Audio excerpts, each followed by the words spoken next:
abordar el tema de valvulopatía solamente la aórtica, porque no lo habíamos dividido, miocardiopatía, enfermedad pericárdica. También me habían pedido 5 preparaciones previas, pero como no está en el programa, lo dejo para el final, porque son muchos temas, así es que unas diapositivas las voy a pasar muy rápido. Pero si ustedes tienen interés, y me dicen y nos detenemos en alguna, porque es mucho material, pero quise no quitarle tanto por si alguna sea de su interés. Y pues voy a dar unos tips para que puedan estudiar algunas cosas, porque después de esto se lo voy a estudiar. Espero que sí. Pues, ¿puedo empezar? ¿Tiene por votos? Pasando.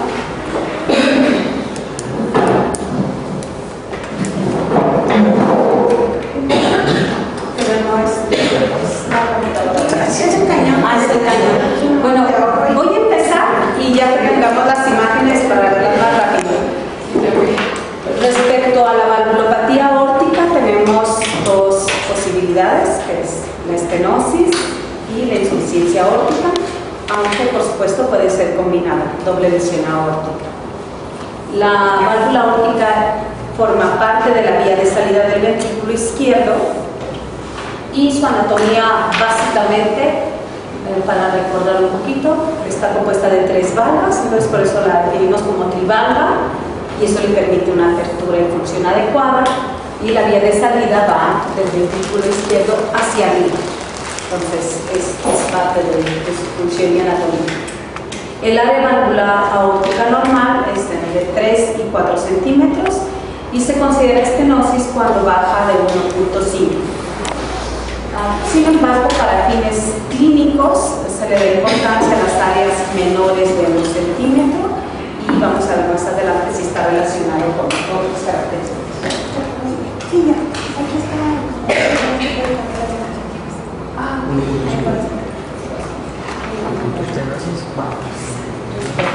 A la anatomía, nada más recordar un poquito también la relación anatómica que tiene la válvula aórtica. No lo veo. Sí, aquí está muy cálido. Bueno, es relación anatómica con la válvula mitral, y esto es importante porque existe continuidad entre ambas válvulas, de tal forma que cuando existen procesos degenerativos y sobre todo calcificación pueden estar ambas afectadas. No, tampoco. Bueno, creo que está muy bien, no importa. Así sirve que me estoy moviendo. Bueno, entonces un ejemplo, vean cómo las valvas en este caso se ven unidas y cómo está estrechado el orificio de salida, en este caso la válvula aórtica. Bueno, esto ya se los comenté. Prácticamente la estenosis se considera obstrucción de la cámara de salida del ventrículo izquierdo. Siguiente. La etiología, bueno, es muy variada. Tenemos desde la congénita, que puede ser variación en el número de las valvas, como es el bicúspide. Bicúspide es una de las más frecuentes y de hecho muchos de los pacientes no se diagnostican hasta que presentan cambios degenerativos y estenosis aórtica, desafortunadamente. Entonces podemos tener componentes supravalvular o subvalvular, esto es generalmente en niños pequeños. Y de las adquiridas, la más frecuente, muchas gracias, es la reumática y en segundo lugar la degenerativa. Esto todavía en nuestro país, en Estados Unidos y países de Europa es más frecuente la degenerativa, porque la población tiene una edad mayor, aunque nosotros ya vamos para ese rumbo, ¿no? Cada vez vemos más pacientes con valvulopatía degenerativa. Y existen otras causas que son menos frecuentes, como las que les menciono aquí. Sin embargo, pues va tomando importancia, sobre todo porque existe más exposición a radiación, más pacientes oncológicos, las enfermedades sistémicas. En el hospital donde yo laboro es interesante porque no estoy en un hospital meramente cardiológico, sino en un hospital de especialidades, y nosotros sí vemos valvulopatías asociadas a estas enfermedades. Lo más frecuente que vemos es con enfermedad renal, eritematoso, pero no tan frecuente a nivel de la aorta, lo vemos más a nivel de la válvula mitral. Bien, bueno, nada más para conocer aquí las variantes en la congénita. Y bueno, de los pacientes adultos jóvenes con estenosis aórtica, 50% es por bicúspide. Como ven, estamos por aquí. No tiene la función adecuada de abrir las tres valvas, así es que va formando ahí engrosamiento, calcificación, etc. Y bueno, un porcentaje está asociado a otras cardiopatías congénitas, otras alteraciones. Eso es muy importante. Cuando diagnosticamos aorta bivalva, estamos obligados a revisar arco aórtico y conducto arterioso, que es la posibilidad. Eso podría ser una pregunta bastante. Bueno, no sé, yo no conozco exámenes, pero se me ocurre de las congénitas. Entonces, bueno, en la adquirida hay un proceso inflamatorio que va dejando secuelas y, por ejemplo, en el tipo reumáticos afecta el borde libre de la valva, en el tipo degenerativo afecta más las cúspides, entonces así lo vemos en esta, que es reumática, y como el borde libre es el que está engrosado y se van fusionando incluso las valvas, estrechando el orificio. Entonces, una característica de ser reumática es que haya fusión de las comisuras, y también otra, en este caso que estamos hablando de aórtica, generalmente los pacientes tienen afección mitral. Es muy raro que tengan más aórtica que mitral. Y la degenerativa, que se las mencioné, vean cómo es más en las cúspides, y es muy frecuente, cada vez más. No se sabe muy bien, pero se sabe que es un proceso de desgaste, algo degenerativo. Muy bien, entonces, ¿cómo se comporta esto?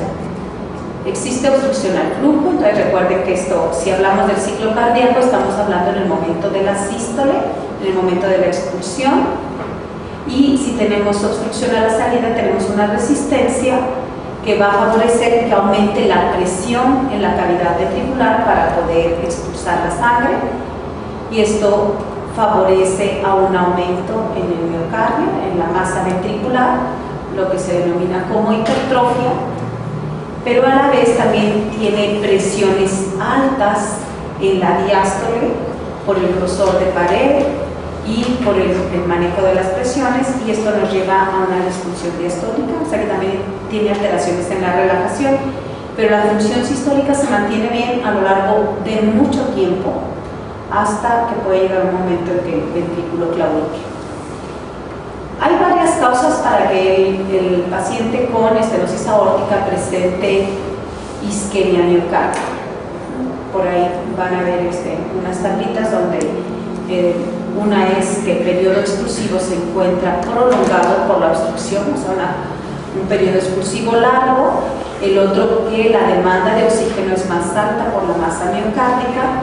Las presiones diastólicas están altas, y recuerden que las arterias coronarias tienen perfusión en el momento del ciclo cardíaco en la diástole, ¿no? Entonces, esta presión se opone al llenado de las coronarias, y alteraciones en la vasomoción. Entonces, los pacientes pueden presentar angina. Ese es uno de los síntomas clásicos. Y como les decía, pueden tener un largo periodo libre de síntomas hasta que el ventrículo empieza a manifestar problemas.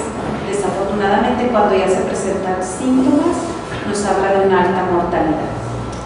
Y esto voy a brincar. Bueno, existe ahora una entidad que anteriormente se le dio poca importancia, que se llama de gradiente bajo y bajo flujo. O sea, que a pesar de que está el ventrículo luchando contra esa obstrucción, el flujo que maneja es bajo. Y anteriormente esto hacía que se subdiagnosticaran las estenosis aórticas graves. Ahora se sabe que esto es muy común en las personas de edad mayor y que tienen importante hipertrofia del ventrículo izquierdo, y muchos de ellos también tienen una historia de hipertensión de larga evolución. Entonces, muy importante cuando vemos una válvula muy calcificada, muy engrosada, aunque el el gradiente no nos dé de importancia, tenemos que considerar esta entidad, porque también para llegar a un momento en que el ventrículo claudique y se asocia a alta mortalidad. Entonces, vamos a ver. Recordando un poquito del ciclo cardíaco, aquí nuestra importancia va en la sístole. Recuerden que durante la fase de expulsión, la curva de presión en el ventrículo izquierdo, que obedece a esta, alcanza presiones en sístole alrededor de los 120 y en diástole presiones muy bajas, 0 o menor de 0, durante la diástole. Bien, aquí está empunteada la línea de la válvula aórtica, de la aorta, perdón. Es una curva de presión de la aorta y vean cómo, insisto, prácticamente las curvas se empalman y es la misma curva. Esto significa que cuando la válvula está abierta, yo tengo una presión en el ventrículo izquierdo de 120 y en la aorta de 120, mi gradiente es 0 o no hay, no tengo gradiente. Esto es para explicarles cómo cuando tengo estenosis aórtica, la aorta mantiene su presión normal, e incluso algunos tienen vasodilatación con presión baja, pero la presión se encuentra alta en el ventrículo izquierdo y esto es a lo que llamamos gradiente. Una diferencia de presión entre una cavidad y otra, o bien en este caso entre una cavidad y un vaso. Entonces, esta diferencia de presión es la que nos compete y es en base a la cual calificamos también estenosis aórtica. Un gradiente medio mayor de 40 milímetros de mercurio nos habla de una estenosis grave. En ocasiones, como les mencionaba, pacientes con bajo gradiente que podemos subestimar que tiene una estenosis severa, se hacen planes de algún tipo de estudios, en este caso es dobutamina, existen otros que son meramente de esfuerzo, para incrementar el estrés y hacer evidente el gradiente. Entonces, este es un dato importante porque la mayoría de los pacientes los valoramos en reposo. Sin embargo, en cardiología muchos de los estudios son dinámicos. Bueno, ¿cómo vemos ese gradiente? Hoy en día, bueno, ya tiene varios años, el ecocardiograma ha tomado un campo muy fuerte como herramienta diagnóstica, sobre todo porque es método no invasivo y nosotros podemos medir velocidades que son equivalentes al gradiente. No medimos gradientes porque no estamos metiendo catéteres, pero sí medimos velocidades y gracias a una fórmula muy famosa que es la fórmula de Bernoulli podemos estimar el gradiente en base a esto, 4 por la velocidad máxima. Ahora nosotros en el ecocardiograma lo que vemos es este espectro de la expulsión y muy fácil, simplemente vemos velocidad máxima. Bueno, estos son los gradientes de severidad clásicos, pero las guías de valvulopatías cambiaron apenas en el 2012. Este se va a 40 y entra, aquí existía severa y crítica, ahora hablan de estenosis aórtica muy severa, que finalmente es muy parecido a lo de crítica, pero el gradiente se considera de 55. Y más bien lo califican como velocidad, 5.5 de velocidad. Entonces ese es el cambio que tenemos. Bueno, es nada más para mencionarles de dónde viene la fórmula, es meramente informativo, pero lo pueden buscar si ustedes quieren. Y esta es la forma que nosotros planimetramos y obtenemos el gradiente máximo de 100, gradiente medio de 67, y muy clasificada la válvula. Un ejemplo de cómo se calcula, aunque el equipo lo hace por nosotros en realidad.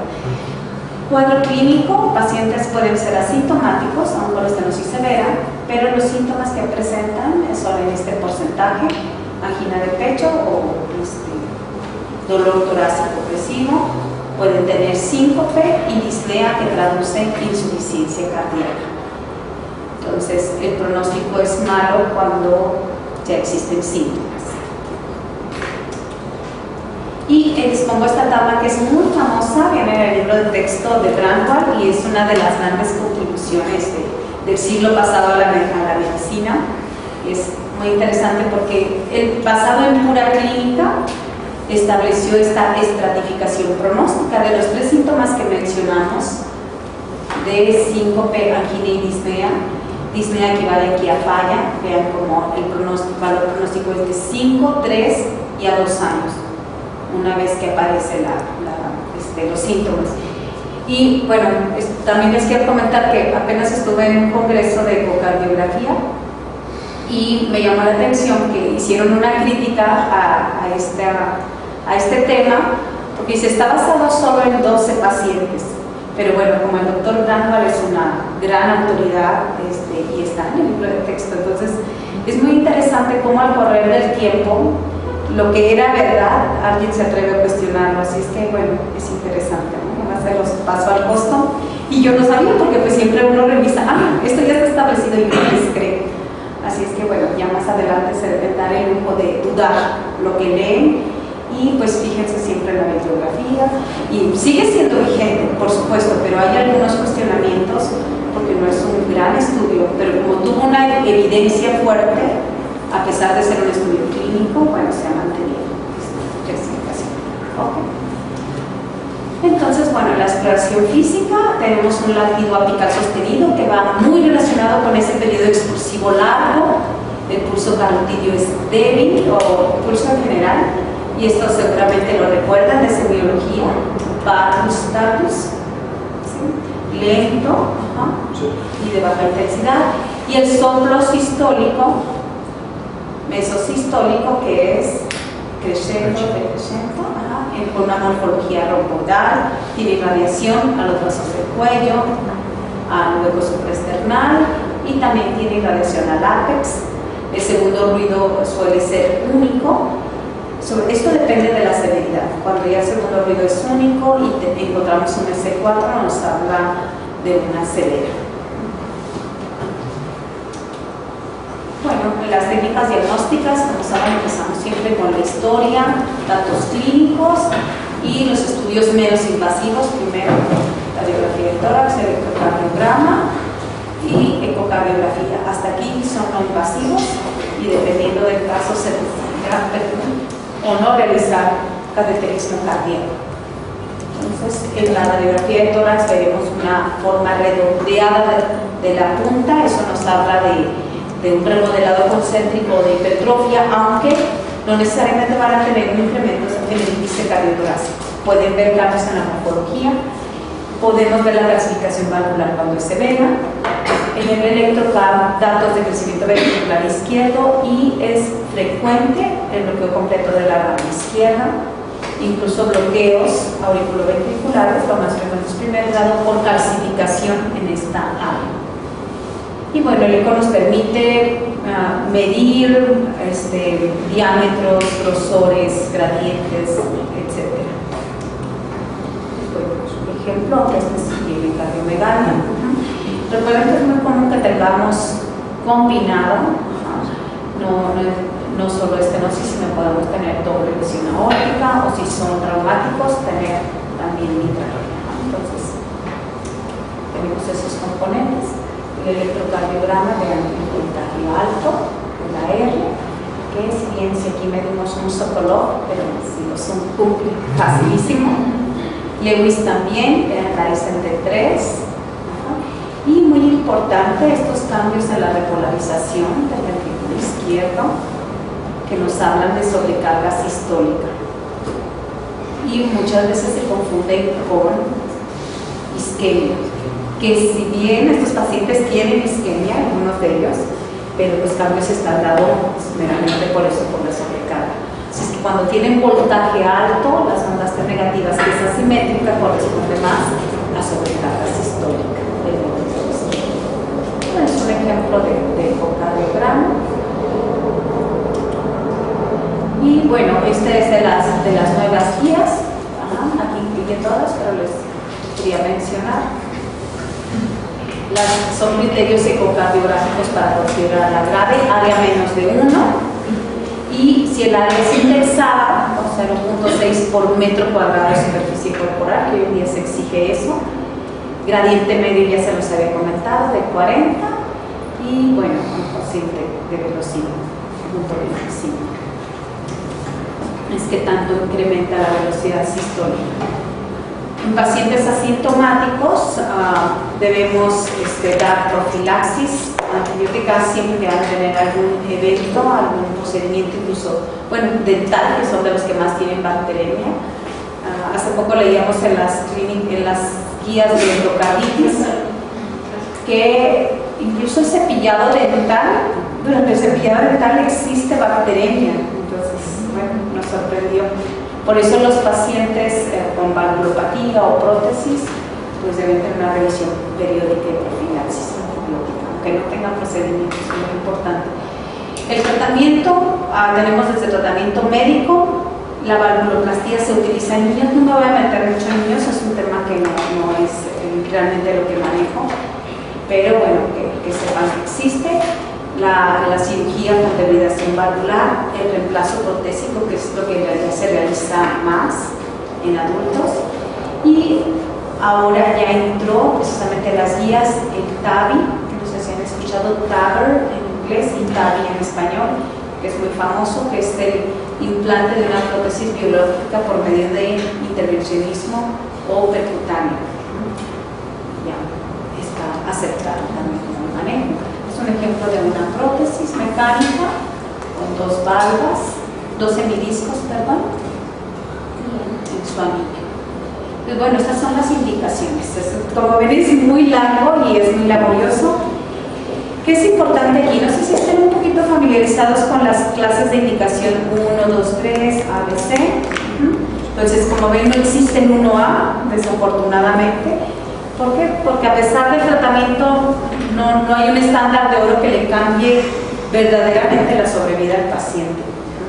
Entonces, no 100% mejora la calidad de vida, por supuesto. En los que están sintomáticos sí está demostrado que la sobrevida es mayor, pero aún así no hay un estándar de oro porque no existe realmente refacciones, como dicen los pacientes, o sea, es una aproximada.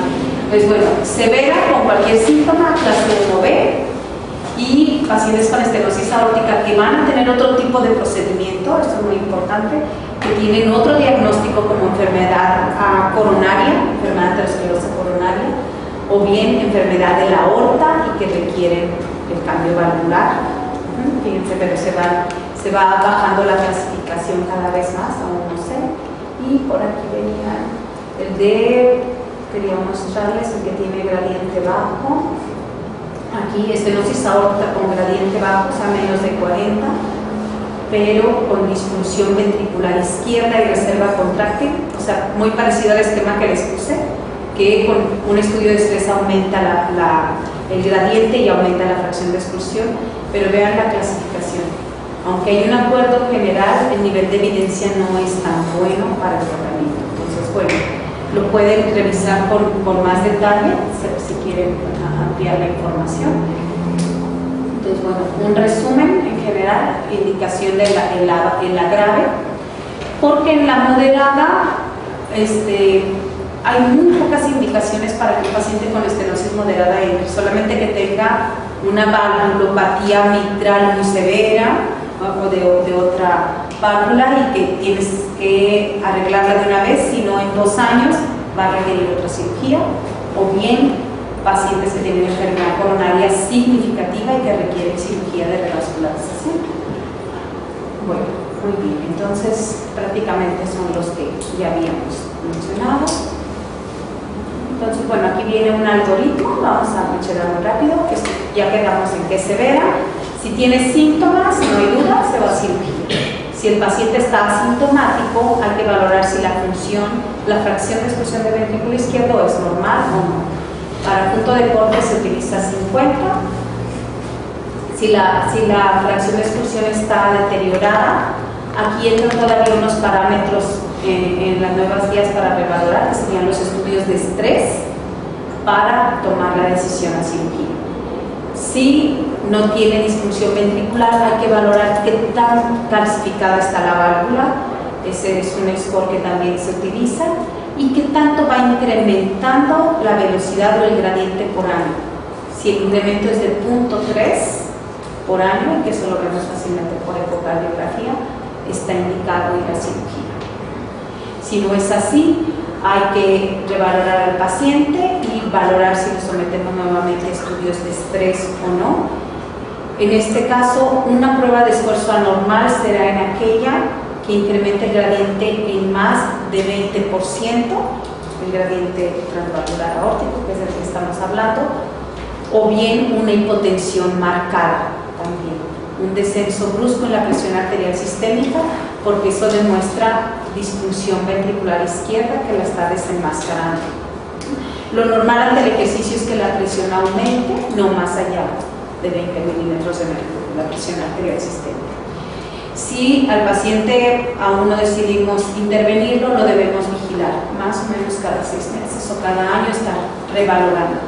No olvidarnos de él, darlo de alta y bueno, recuerden que estos pacientes dentro de los síntomas también presentan, no lo enfatiza, ¿alguien me quiere decir?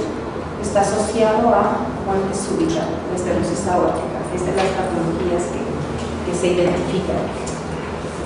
Síncope es relativamente frecuente y aquellos pacientes que han tenido síncope, el pronóstico hacia la muerte súbita sugiere mayor probabilidad de muerte súbita en los que han tenido síncope.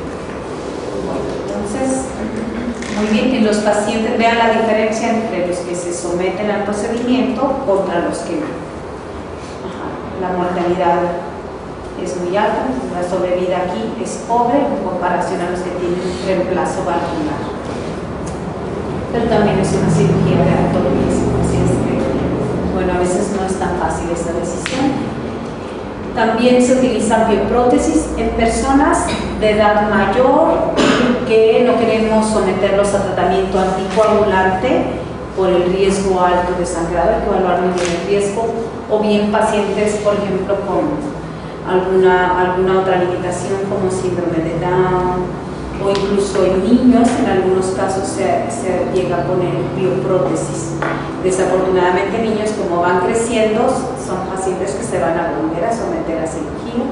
Por eso en ellos, bueno, se prefiere la valvulotomía, o sea, nada más destaparla con globo y valorar resultados, pero dependiendo de eso, a veces no quedan muy bien con la pura valvulotomía, se les pone prótesis. Bueno, nada más recuerden, la bioprótesis tiene una vida media corta, entre 6 y 10 años, dependiendo de las comorbilidades del paciente, y la prótesis mecánica puede ser eterna si no tiene complicaciones. Ahora, el pronóstico es malo en los pacientes que tienen fracción de expulsión baja. Recuerden que la fracción de expulsión es parámetro para pronóstico para muchas patologías, incluyendo esta. Entonces son pacientes que se deben estudiar con más detalle, como ya lo habíamos visto en el algoritmo. Bueno, mencionarles un poquito lo que es el TAVI o el implante percutáneo o transcutáneo de la prótesis biológica. Originalmente se empezaban a hacer por un procedimiento quirúrgico de mínima invasión, o sea, se metían los catéteres, y también por vía arterial para colocar la prótesis a nivel valvular aórtico, sin retirar la otra.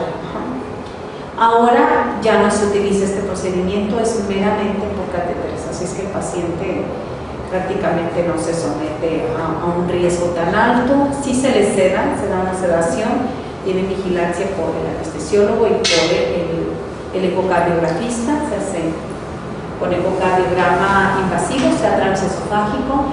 Y bueno, esto empezó ahorita ya más de 20 años en Francia. Es muy interesante porque cambió el pronóstico de vida en pacientes mayores que aún tienen buen pronóstico para su vida. Eso es muy importante. Ahorita se está colocando en pacientes que sean funcionales y que se estime que van a vivir más de un año. Y además es un procedimiento muy caro y que tiene riesgos. Desafortunadamente, los primeros casos que se hicieron aquí en México, al menos de lo que yo me enteré, yo no soy intervencionista, pero finalmente estamos relacionados, todos los primeros casos fallecieron.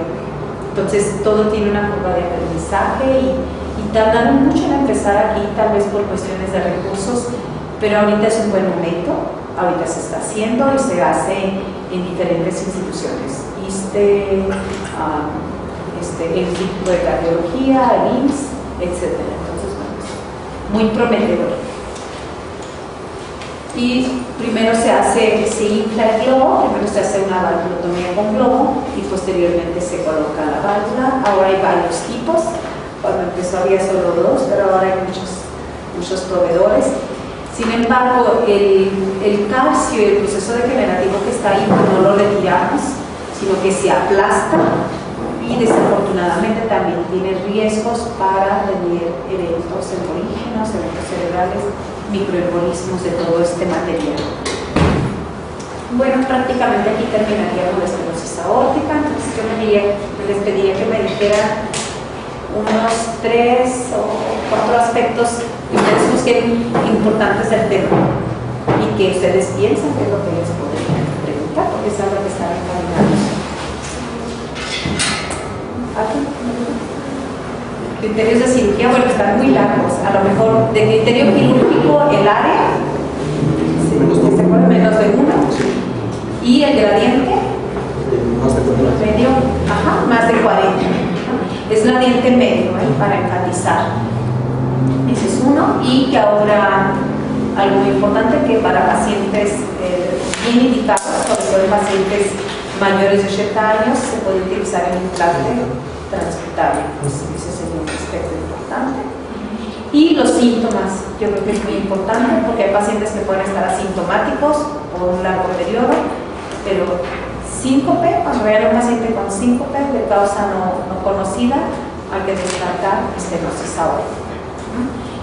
Angina también, y valorar primero lo invasivo, no tienen muchas armas, simplemente con el electrocardiograma.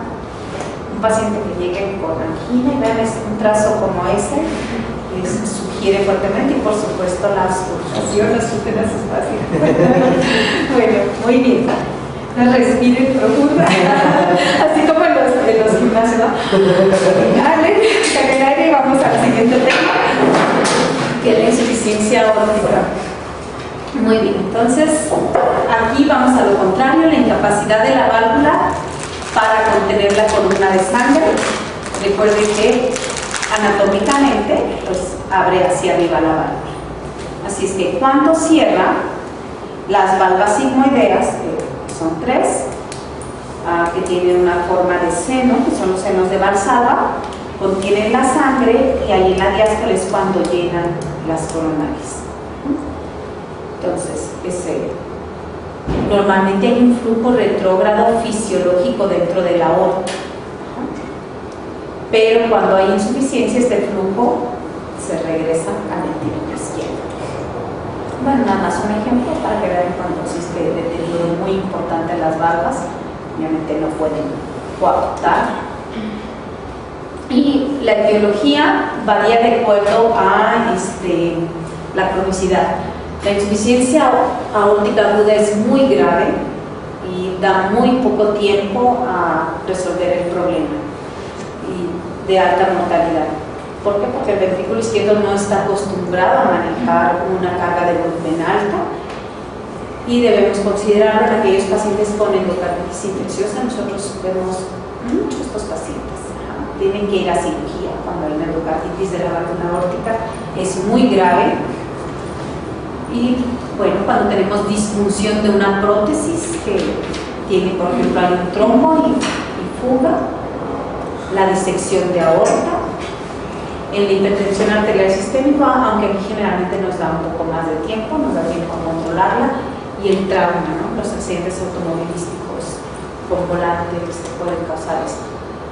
En cambio, en la crónica, bueno, nos da más tiempo, también entra la aorta bicúspide, que generalmente tiene las dos: doble lesión aórtica, dilatación de la raíz, una endocarditis previa subaguda, que si existe, la cardiopatía reumática, idiopática, pues bueno, ahora existen menos idiopáticas con mayores métodos diagnósticos, y bueno, las degenerativas. ¿Okay? Entonces, nada más una imagen aquí de una bicúspide y una imagen ecocardiográfica de dilatación de la raíz de aorta. Este es un caso de Marfan, el síndrome de Marfan, recuerden que ellos hacen dilatación y aneurismas a nivel de múltiples vasos, pero en la raíz de aorta es un componente frecuente. Entonces, ¿qué existe en la aguda? Un rápido aumento de la presión diastólica, que es cuando debe estar cerrada la válvula, con sobrecarga de volumen, y tenemos mecanismos compensatorios que es aumentar la contractilidad y la frecuencia cardíaca. Recuerden la ley de Frankenstein, ¿se acuerdan por ahí de la fisiología?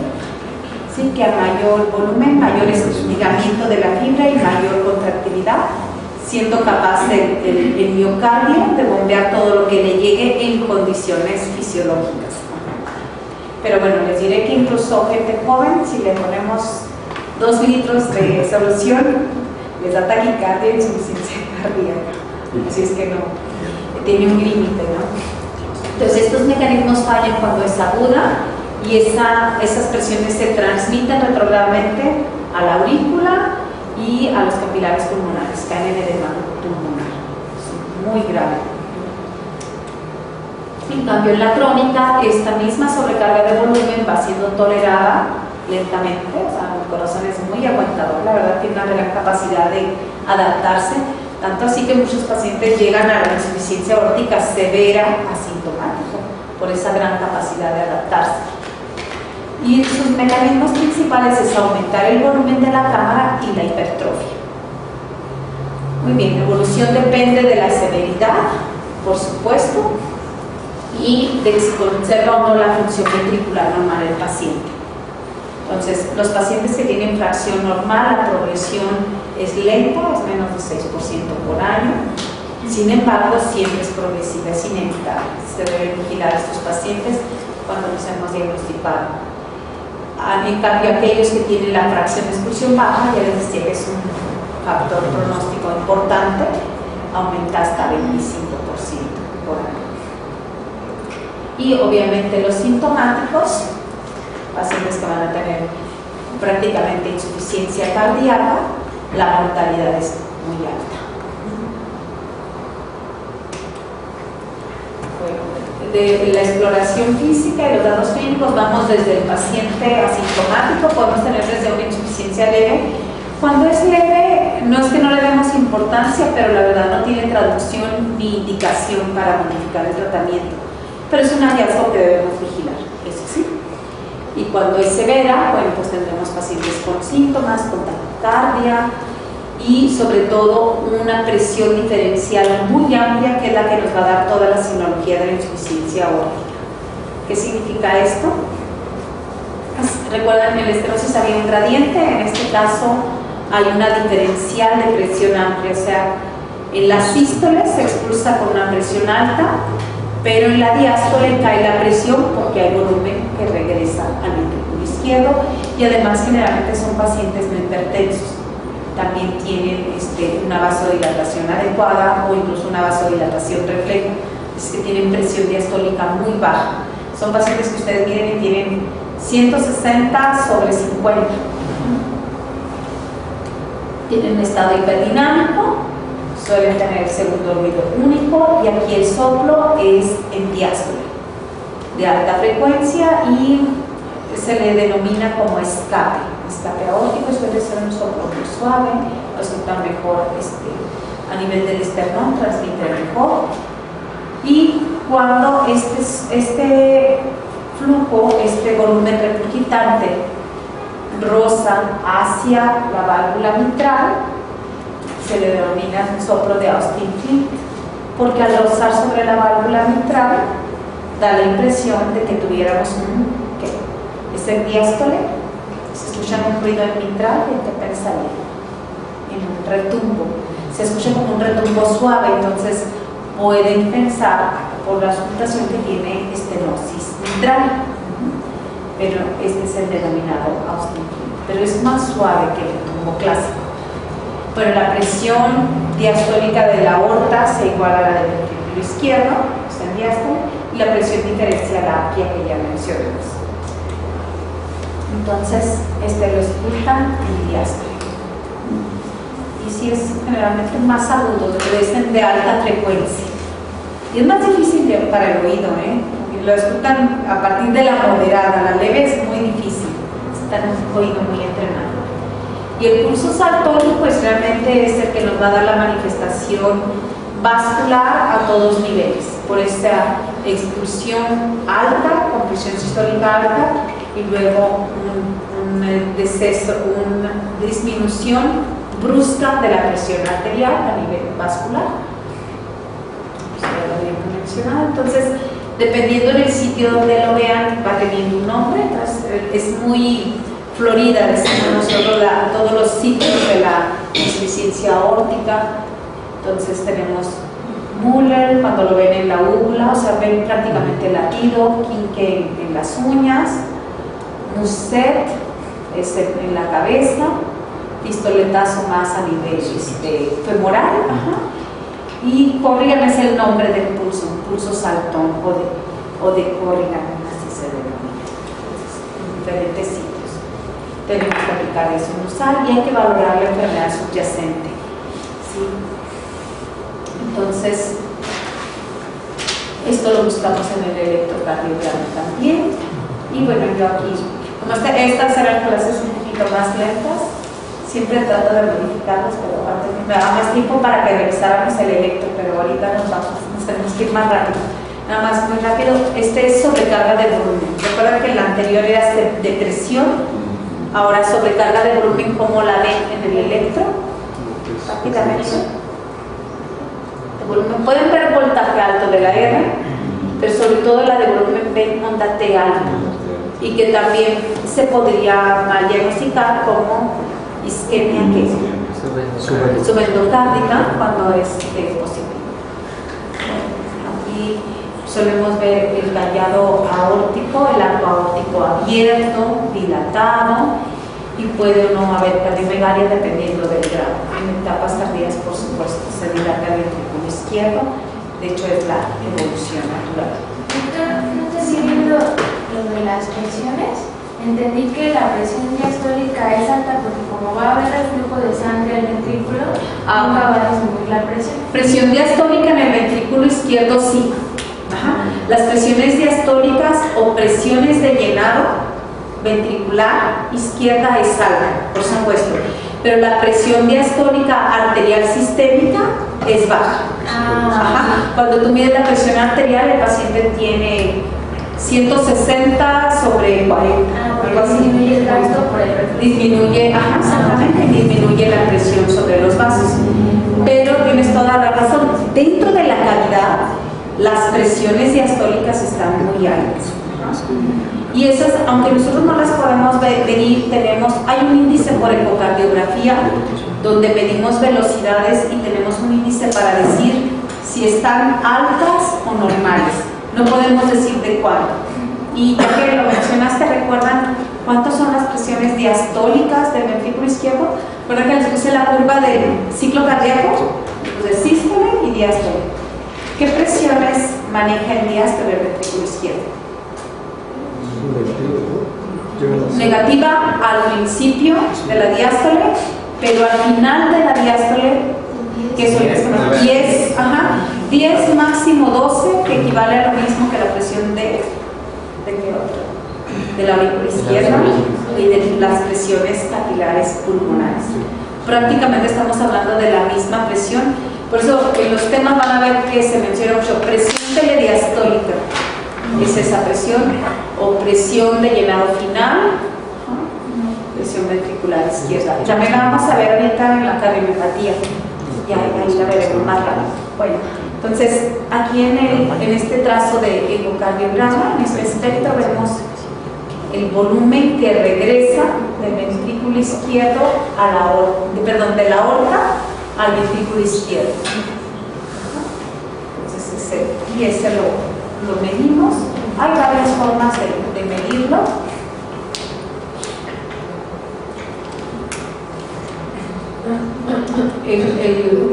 Esa viene mala. Me voy a pasar aquí un poquito más. Diferentes parámetros. El volumen que regurgita, menos de 30, de 30 a 59, mayor de 60 para la severidad. Mayor de 60 será severa el volumen. Y hay un parámetro muy sencillo que utilizamos, es medir directamente el ancho del flujo que está regresando, justo en el sitio donde regresa. Y esto se llama vena contracta. También tenemos una clasificación de menos de 3, 3 a 6 y mayor de 6 para la severidad. Este es uno de los más fáciles, aunque, bueno, no es estándar de oro. El estándar de oro sería meterlo a un cateterismo y medir directamente los niveles. Sin embargo, el ecocardiograma ha tomado mucha fuerza y tratamos de obtener toda la información con el eco, a menos que el paciente sí se tenga que cateterizar. Esto, ahorita les menciono lo del cateterismo. Bueno, estos son otros parámetros: volumen regurgitante. El ORE es el orificio regurgitante efectivo, es uno de los parámetros que se miden. Bueno, hay fórmulas para cada uno de estos. Entonces, cuando ese orificio, el orificio real, tenga más de 30 y el volumen sistólico o volumen telesistólico del ventrículo izquierdo mayor de 45.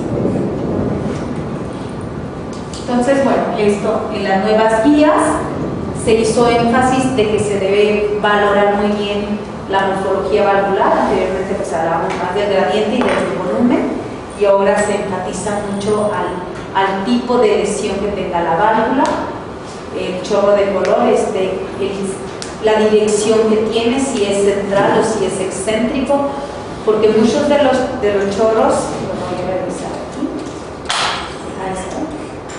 Cuando es central es muy fácil de medir, pero ¿qué tal si este se va de ladito o se va hacia la mitral? Estos chorros regurgitantes a veces los subestimamos. A veces no, es leve, pero porque tiene una dirección muy abigarrada. Entonces ahora se le da más importancia a los parámetros cualitativos. La señal de Doppler densa se refería a esta, en este caso de insuficiencia de arriba, que sea muy denso el espectro. Y bueno, otros parámetros que se han utilizado en la aorta también se ve.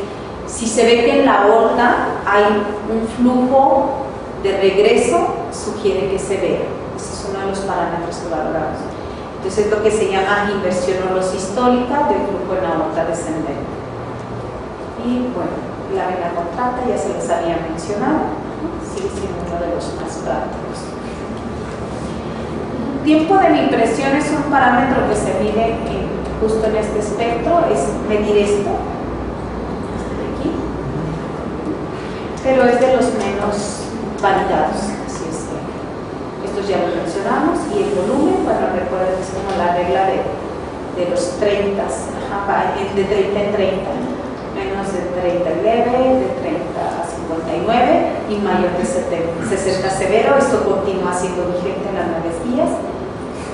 Y bueno, existe dilatación en el arco aórtico y de las cámaras ventriculares, algo que se debe tomar en cuenta.